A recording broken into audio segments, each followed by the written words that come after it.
순서는 정치권 동향을 살펴보는 정가통신 시간입니다. 여의도 풍향계를 좀 알아볼 텐데요. 국회로 가보겠습니다. 현재 국회 상황을 보면 일본의 경제 보복과 관련해 정치권이 서로 다른 목소리를 내고 있습니다. 그리고 또 총선이 얼마 남지 않았죠. 그러면서 여러 가지 잡음, 삐거덕거리는 소리가 나오고 있습니다. 이 두 이야기를 속 시원하게 재밌게 해주실 두 분의 정치 전문가를 모셨습니다. 먼저 국일영 뉴시스 광전남 취재본부장님 나오셨습니다. 안녕하십니까? 네, 반갑습니다.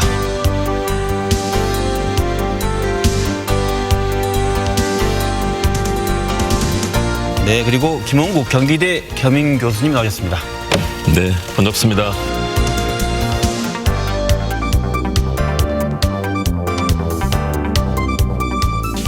제가 모두에 말씀드렸지만 이제 뉴스를 틀면 시청자가 제일 많이 나오는 게 이제 경제 보복이죠. 그런데 이제 뭐 경제 보복에 대한 전문가 얘기인데 빼놓고 정치권 얘기를 한다면 네, 그렇죠. 국민이 정말 헷갈려요.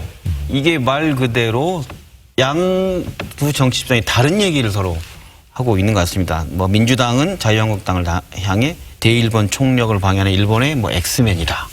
그래서 일단 친일 얘기하고 있고 자유한국당은 반대로 일본파리로 국민 편가르게 한다. 외교 무능이다. 이런 얘기를 하고 있습니다. 두 분은 이 프레임, 이 전쟁, 국내에 벌어진 정치권 전쟁에 어느 쪽이 좀 우세하고 있다고 보시는지. 지금 국회는 계속된 여야 간의 갈등들, 그리고 그동안의 이념 전쟁이 계속 이루어지지 않았습니까? 그렇죠. 야당의 계속된 공세들, 그리고 사실상 국회를 보이콧하는 그런 흐름 속에서 여기에 대해서 여당과 청와대는 그런 야당과 하기가 참 쉽지 않다라는 그런 얘기들을 많이 했었는데 이것이 결국은 일본의 경제 보복과 맞물리고 있습니다. 네. 일단은 여당의 입장에서는 일본의 그런 여러 가지 한국에 대해서 거의 경제 침략에 버금가는 그런 상황에 대해서 우리 대한민국의 정체성, 그리고 일본과의 외교 문제에 있어서 물러설 수 없다, 단호하다라는 입장을 많이 보여주는 거고요.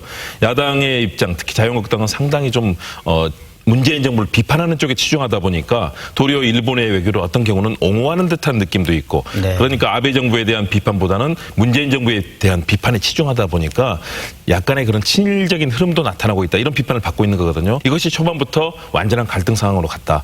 여당은 정치적으로 관리를 제대로 못한 측면이 있고요. 야당은 초당적으로 협력하는, 정말 대일본 관계에서 한 목소리를 내줘야 되는데 여기서 도리어 국정의 발목을 잡고 있는 이 모습들, 결국은 야당 쉽지 않은 싸움이지만 여기서 약간의 점수는 여당 쪽이 얻고 있다라고 보여지고요. 야당은 쉽지 않은 국면이지만 아마 계속 이렇게 갈 가능성, 그렇기 때문에 계속 여의도는 전쟁 상황으로 갈 것 같습니다. 여의도 현장 소식을 현장에서 아주 생생하게 얘기해 주시면서 마지막에 우세는 좀 여당이 좀 우세해 보인다.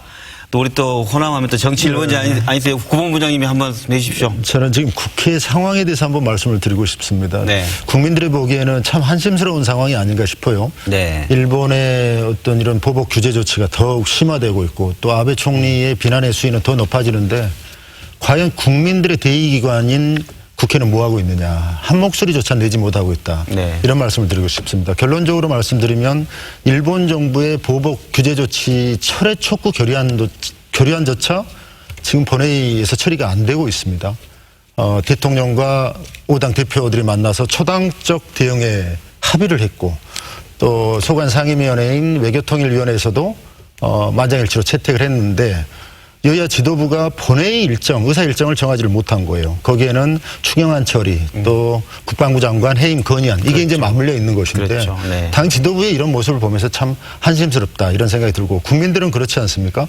지금은 상당히 위기 상황으로 보고 있고 또 일본 제품들 불매 운동하고 있고 일본 여행 취소가 아주 급속히 늘어나고 있습니다. 이렇게 국민들은 조금이라도 힘을 보태서 이런 난국을 좀 헤쳐가자 이런 상황인데 과연 국민들의 대의기관인 국회는 과연 무엇을 하고 있느냐. 이걸 바라보는 국민들은 어떻게 볼 것이냐. 한심하다고 보겠죠. 더 나아가서 일본은 어떻게 판단할 것이냐. 걱정이 앞섭니다.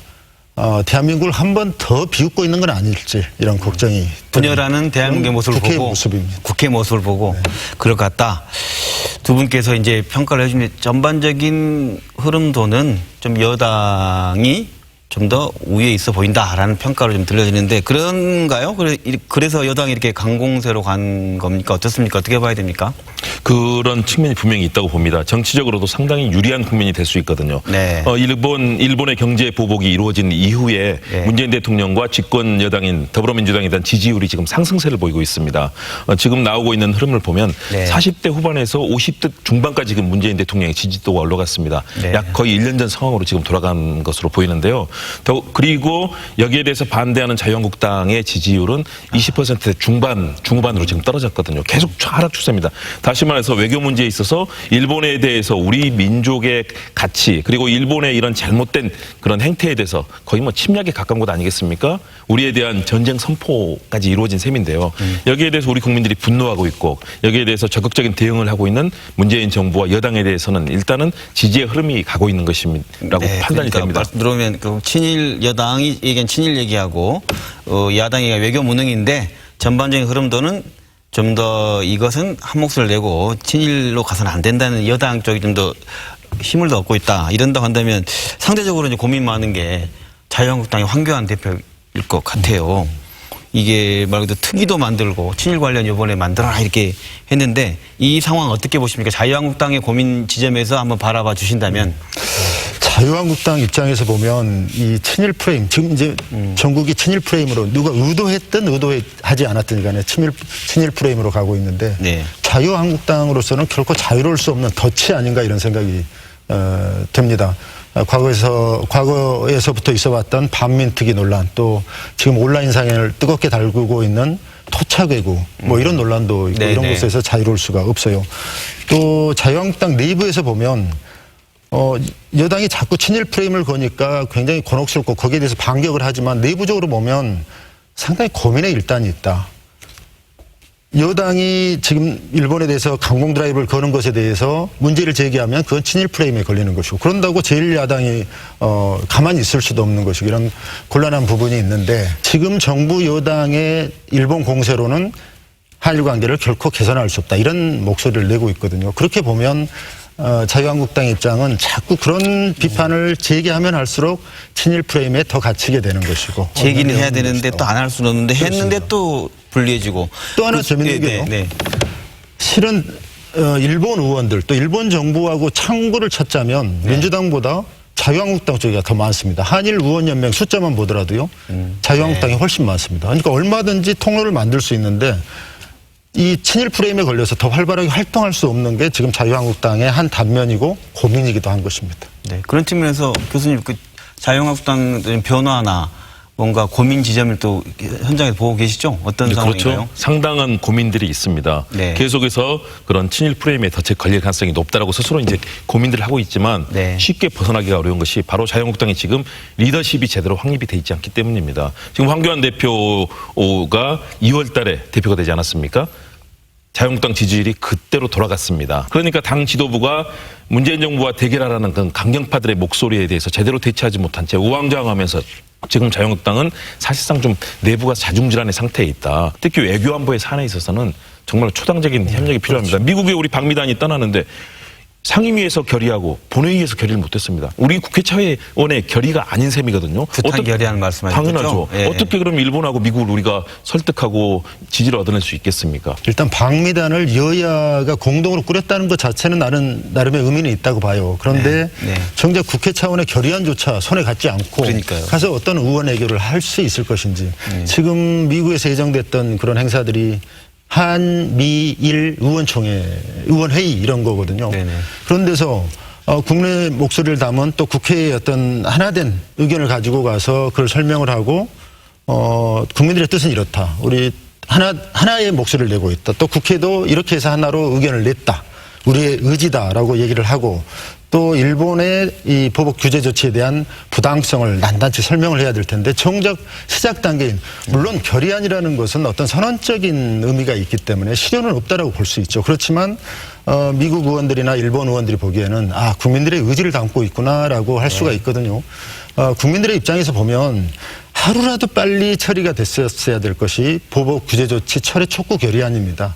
그걸 가지고 와서 국민의 뜻은 이렇다. 또 국회가 한 목소리를 내고 있다. 이런 걸 보여줘야 되는데 네네. 그렇지 못하는 게 지금 국회의 현 주소라는 거죠. 다만 이제 이 여야 공동으로 방미단을 꾸리는 것까지는 좋은데 이것도 아마 그 대통령과 오자 5당 대표들이 모여서 아마 어떤 합의를 이끌어낸 것, 초당적 대응하자 이런 합의를 이끌어낸 속에서 나왔다고 보는데 실효가 없는 것이라면 과연 대통령과 5당 대표들이 과연 합의했던 것이 무엇이냐.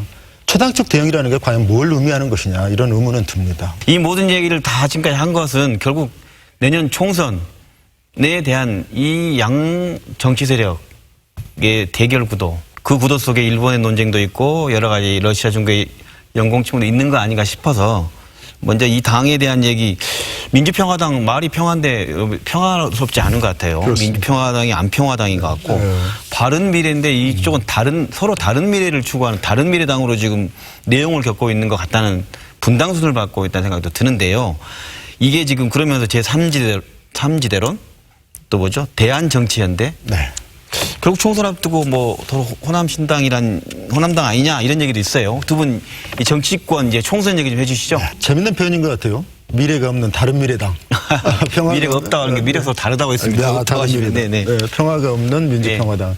근데 두 당의 이슈는 좀 다르지만 양 당권파와 반당권파가 이렇게 대결하고 있는 구도, 네. 또 당 지도부의 사태를 놓고 벌이는 헤게모니 싸움은 네.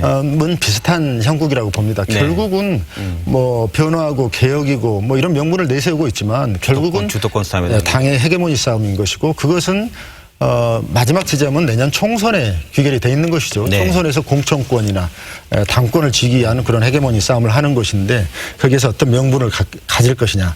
저는 민주평화당에 한 번 더 주목해 볼 필요가 있습니다. 민주평화당에. 앞으로 네. 민주평화당이 방금 말씀하신 대로 대한정치연대가 만들어져 있어요. 반당권파 10명이 구성을 했는데 네.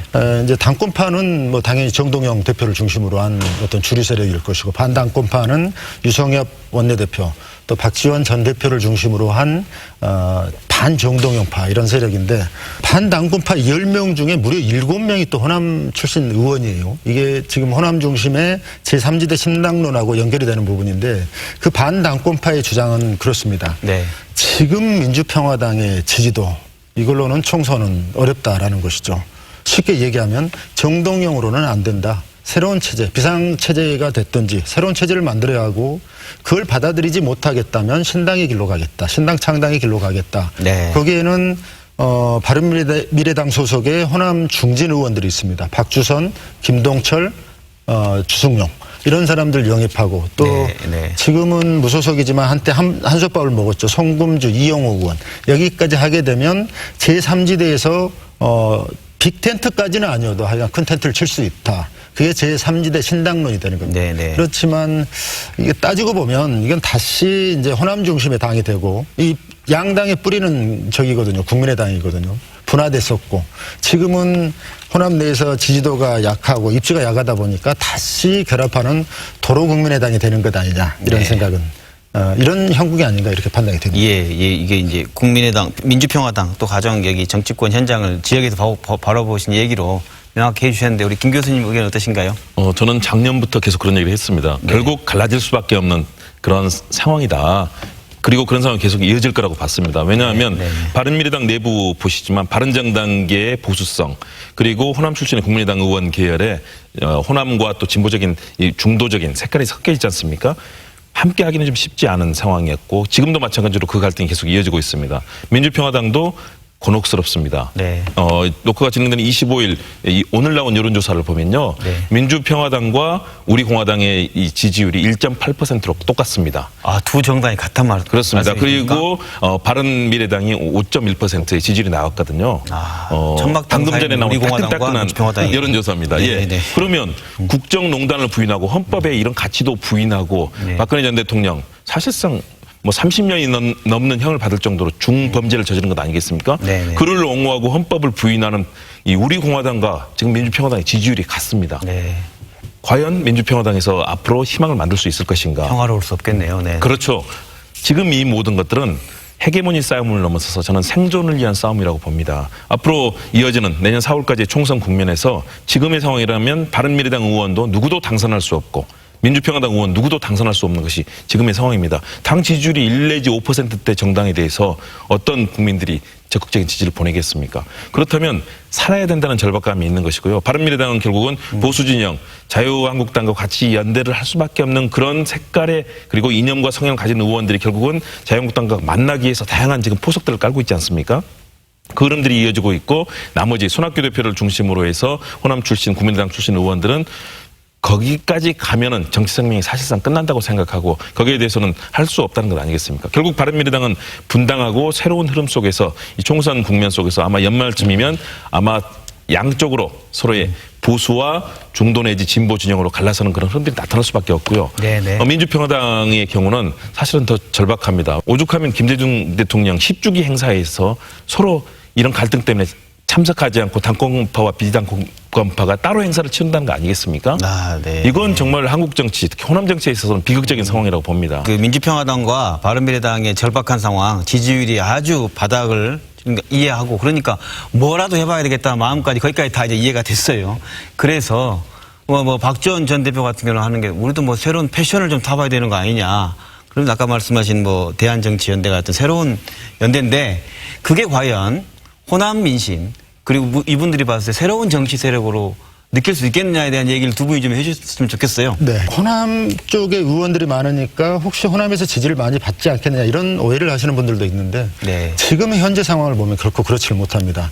민주평화당이나 바른미래당 의원들은 지금 원내 일당, 광주 전남 쪽의 원내 일당은 민주평화당입니다. 그렇죠. 제2당은 바른미래당이고 지금 여당인 민주당이 제3당입니다. 그렇죠. 이런 상황인데 그 당의 존재감이나 역할, 지지도는 민주평화당이나 바른미래당이 아무런 존재감을 갖지 못한다라는 것이거든요. 거기에 대해서는 여러 가지 이유가 있습니다. 지난 지방선거 또 대선 당시에 참패를 했었는데 그 이후에 과연 얼마나 뼈를 깎는 혁신, 반성을 했었느냐. 그러지 못하고 넘어온 대목들. 또 지역의 주요 현안들, 예를 들어서 뭐 도시철도 2호선, 광주형 일자리 이런 문제에 있어서 민주평화당이나 바른미래당 의원들은 과연 어디에 있었느냐. 존재감이 없었다. 네, 역할이 없었다. 네. 그런 점에서 지역의 유권자들은 민주평화당이나 바른미래당에 대해서 큰 점수를 주지 않는 게 사실입니다. 정말 중요한 건 지역의 유권자들에게서 그런 지지를 끌어올 수 있겠느냐. 상당히 의문이 든다. 그러니까 그 아까 말씀하신 것 중에 이 변화를 주는 방식이 지금 기존의 민주평화당 호남적 일당인 의원들과 바른미래당의 아까 말씀하신 뭐 주승영 의원이나 포함한 의원들을 합쳐서 네. 그 국민의당 연대라고 할 수 있겠네요. 과거 국민의당. 네. 그걸로 될 것 같냐? 어떻게 보세요? 그거에 대한 변화에 대해서 호남 민심에 반응할 것 같습니까? 네. 지금의 흐름 속에서 그분들이 다시 모인다고 해서 감동이 있겠습니까? 네. 저는 쉽지 않다고 봅니다. 네. 새로운 이 융합의 만남, 분열 속에서 만나는 융합의 만남은 몇 가지 전제가 있어야 됩니다. 네. 일단은 새로운 리더십이 있어야 됩니다. 네. 과거 국민의당의 안철수라는 새로운 인물, 사실은 오랜 기간 동안에 벤처 사업을 하고 기부를 하고 새로운 그런 뭔가 희망을 줄 수 있는 양심적이고 깨끗한 뭔가 그런 신선했죠. 이미지를 네, 네. 만들어내지 않습니까? 그런 리더가 있어야 된다. 그렇다면 과연 그런 리더를 지금 창출하고 있는 것인가? 지금 호남 지역의 경우는 중앙정치에서 본다면요. 네. 대권 주자가 몇 사람이 있습니다. 이낙연 총리라든가 또는 임종석 전 실장 그리고 좀 열심히 뛰고 있는 송영길 의원이라든가 몇 사람들이 좀 중앙정치에서는 좀 두드러 보이는 측면이 있거든요. 그런데 전적으로 투자를 하기에는 뭔가 좀 부족하다라는 생각들을 많이 하시는 것 같아요. 그렇다면 그런 정도의 선명성과 가치와 삶을 살아온 그리고 우리 정치를 바꿀 것 같은 그런 리더를 발굴하든지 아니면 함께 재창출해내든지 아니면 집단 지도 체제라도 그런 가능성을 국민들께 보여줘야 된다. 어떻게 보냐면 민주당이 그렇게 감동적이지 못하니까 민평당이나 다른 당도 그 정도 변화로 또 가려고 할 수도 있고 서로가 상관관계 아니겠어요? 어떻습니까? 민주당에 대한 지금 지지도가 견고합니다. 여기는 그렇지만 네. 그 민주당이 워낙 잘하기 때문에 그러니까 유권자들이 좋아하느냐. 네. 저는 그렇게 생각하지 않습니다. 네. 꼭 물론 민주당과 문재인 정부라는 또 문재인 대통령이라는 강력한 리더십 또 호남이 지지했던 그런 리더가 있고 또 정부 여당이 어떤 한 방향으로 가고 있는 데 대한 박수를 치는 시각도 물론 있지만 지역에서 민주당이 그럼 과연 잘하고 있기 때문에 그 견고한 지지의 틀이 깨지지 않는다. 나는 그렇게는 생각을 안 합니다. 네네. 다른 대안을 찾지 못한 것입니다. 민주평화당에도 없고 바른미래당에도 없고 그러니 지금은 믿을 수 있는 건 정부 여당, 문재인 정부 또 민주당이라는 것이죠. 만약 민주평화당이나 바른미래당의 의원들이 제3지대 신당을 만들어서 더 강력한 어떤 리더십을 갖는 어떤 그런 프레임을 만든다면 지역의 지지도는 얼마든지 바뀔 수 있다라고 생각합니다. 네. 어찌 보면 민주당은 지금 국회의원 의석수로만 보면 3석이지만 어찌됐든 정부 여당이라는 위치 속에서 민주당이 지역에 좀 안주하고 다시 과거의 어떤 독점적 지휘구조 이런 걸로 돌아가서는 안 된다라고 생각을 하는데 일부 그런 징후들도 보입니다. 총선을 앞두고 민주당에 사람들이 몰리면서 문전성시가 되고 그러니까 또다시 과거로 돌아가지 않겠느냐 이런 생각도 드는데 저는 그렇습니다. 민주당도 지금의 모습으로서는 결코 총선에서 그렇게 많은 점수를 받지는 못할 것이다. 또 민주평화당이나 바른미래당의 호남 출신 의원들이 새로운 것을 모색해서 지역 유권자들에게 어필했을 때 지금의 현 모습이라면 그냥 화학적인 어떤 그런 새로운 신당 창당이 아니라 물리적 결합이라면 네. 크게 어필하지는 못할 것이다. 자유한국당이 굉장히 지금 수세다. 오늘 얘기는 다 그러셨는데 공천들까지 바꿔가면서 인재 영입이랄까 뭐랄까 쇄신을 하는 데는 민주당보다 더 강력할 수 있다. 이런 얘기도 있어요. 특히 호남 정치 같은 물갈이 이런 부분은 민주당은 좀 어렵지 않냐 못할 거라는 얘기도 있는데 그런 측면에서 봤을 때 민주당을 얘기한다면 인적 쇄신이라는 부분을 어떻게 얘기할 수 있을까요? 현재 감동을 주는 어떤 변화를 필요할 텐데 민주당도. 지금 광주연남 국회의원 18명 중에서 네. 6선 의원이 1명이 있고 4선 의원이 4명, 3선 의원이 2명입니다. 그래서 3선 이상 중진이 7명이죠. 전체 18명 중에 7명이니까 39%. 그러니까 40% 가까이가 중진들입니다. 그게 이제 민주평화당이나 바른미래당 의원들인데 이런 상황이라면 민주당이 정말 새로운 변혁을 시도하겠다. 그래서 새 피를 한번 수혈하고 젊은 정치로 새로운 인물로 내세우게 되면 이 지역의 정치 자체를 구도 자체를 한번 판가리 할 수 있다. 그러면 민주당이 지역민들에게 보다 참신하게 접근할 수 있는데 지금 기존에 모여있는 정치 이제 후보군들 그들 속에서 한 명을 뽑는다. 그들 속에 리그를 만든다. 그렇게 하면 과연 민주당이 새로운 모습을 보여줄 수 있을 것이냐, 감동을 줄 수 있을 것이냐 하는 생각이 듭니다. 일부 그 야당 의원도 이런 말도 해요. 기자들하고 만나서 그 청와대 참모들이 총선 출마하려고 송정역에 뭐 매주 붐빈다. 물론 이제 출마하는 것도 새로운 정치를 이어가는데 도움 되겠지만 대통령이 어려울 때 같이 하고 그런 모습이 아니라 총선에만 열을 올린다. 이런 또 비판도 하더라고요. 그거 어떻게 생각하십니까? 가장 관심을 갖는 게 아무래도 강기정 정무수석 네네. 그리고 민영배 비서관 네네. 이지 않겠습니까? 총선 후보군으로 가장 네. 거론이 되니까 일단 민영배 비서관 같은 경우는 다음 달쯤에 청와대를 나와서 아마 본격적인 총선 출마 채비를 할 것 같아요. 네네. 또 그동안에도 그런 걸 늘 준비를 해왔으니까 강기정 수석의 스탠스가 어떻게 되느냐 이게 많이 궁금해들 하시는 것 같아요. 네네네.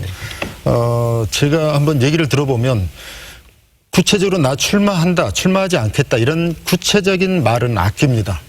어떤 사람은 그렇게 표현도 하대요. 양손에 떡을 쥐고 있다라고 얘기를 네. 하던데 네네. 근데 강 수석께서는 이런 말씀을 하시더라고요. 좀 총선 전국을 크게 볼 필요가 있다. 큰 판에서 봤을 때 당이 필요로 한다면 기꺼이 나는 등판할 수도 있다. 그러니까 불출마를 전제로 하지는 않는다라는 네네. 또 배제하지도 않는다. 그렇지만 일부에서는 청와대 입성한 지 얼마 안 됐고 또 청와대 정무수석을 무사히 마친 뒤에 입각해서 내년 다음 지방선거까지 좀 긴 호흡으로 갈 필요가 있다. 이런 것도 염두에 두는 것 같아요. 강기정 수석이. 그런데 지금 상황에서는 내가 출마하겠다, 출마하지 않겠다 이런 것은 전혀 언급을 하지 않고 있는 것 같고. 근데 일각에서는 청와대 지금 문재인 대통령을 보필하기 위해서 수석으로 들어간 지가 불과 몇 개월이 안 됐고 또 지금 한일 관계를 비롯해서 또 여야 관계 이런 엄중한 상황인데 청와대 정무수석이 갖는 그런 어떤 자리에 비중이 있지 않습니까? 그런 상황에서 출마를 얘기하는 것 자체가 좀 아직 적절치 않지 않냐 이런 시각도 있더라고요. 청와대 인사들 말씀을 하셔서 제가 구체적으로 얘기를 해봤습니다. 알겠습니다. 오늘 내년 총선을 오늘 전망해 본다면 호남 지역 총선 구도는 현재 각 당이 추구하는 정도의 변화라며 한다면 민평당, 바른미래당의 현역 국회의원들의 구도대 그리고 민주당 지금까지 거론되어 왔고 출마했고 했던 분들의 대결 정도가 내년 총선 구도일 것 같은데 이 형태에 대한 평가 평가와 또 그렇게 될 거라고 전망하는지 또 끝으로는 이걸 바라보는 지역민들의 반응과 의견은 어떨 것 같은지로 마무리 말씀 듣고 끝내도록 하겠습니다. 저는 그 구도가 일단은 우리가 상정할 수 있는 구도입니다. 그렇지만 그보다 더 큰 변화도 일어날 수 있다고 봅니다. 왜냐하면 지금의 더불어민주당 집권 여당의 그런 자세와 또 국정 운영 방식으로 과연 앞으로 시간이 상당히 남아있는 총선에서 승리할 수 있을 것인가. 네. 만만치는 않을 거라고 봅니다. 그런 측면에서 다양한 실험도 이루어질 거고요. 거기서 어떤 파괴적인 형식도 나타날 거다.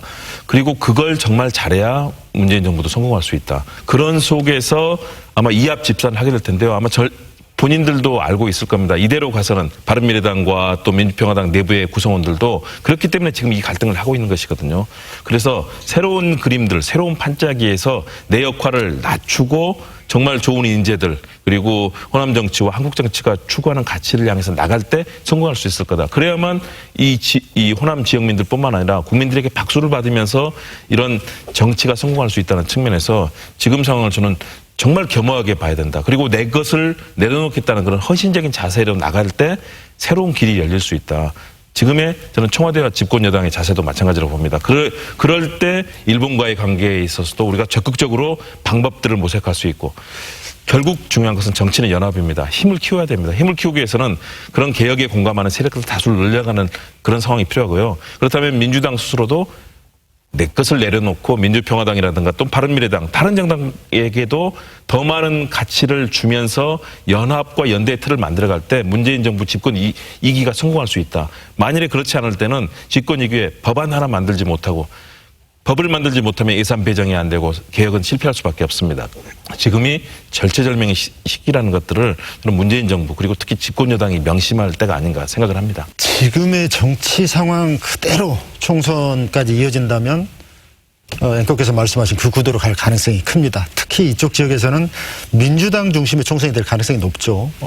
어느 정당보다 지금 유리한 고지에 있고 그렇게 되면 또다시 민주당 경선이 곧 총선이 되는 그런 상황도 올 수 있습니다. 그건 바람직하지는 않은 상황인 것이고요. 일단 민주당도 거기에 대한 진지한 고민, 새로운 변화를 모색하는 그런 자세가 필요하다라는 점을 말씀을 드리고 또 민주평화당이나 바른미래당이 호남을 향한다면 호남의 유권자들은 지금 뭘 기대하고 있는지 민주당에 대해서 뭘 식상해하고 있는지를 그 지점을 정확히 보고 들어야 한다라는 생각이 들고 또 나아가서는 유권자들도 이런 정치권의 움직임에 대해서 면밀히 아주 면밀하게 한번 지켜볼 필요가 있다. 그것이 또 유권자들의 몫이고 유권자들의 의무다 이런 생각이 듭니다.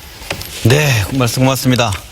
네, 오늘 정가통신 시간에는 일본의 경제 보복 문제와 관련해 정치권의 내부 문제와 그리고 향후 총선을 앞둔 정치권의 움직임을 살펴봤습니다. 김낙건의 시사분석 여기서 마칩니다. 오늘 출연해 주신 두 분 고맙습니다. 감사합니다. Do you feel the same when I'm away from you? Do you know the line that I'd walk for you? We could turn around or we could give it up, but we'll take what comes.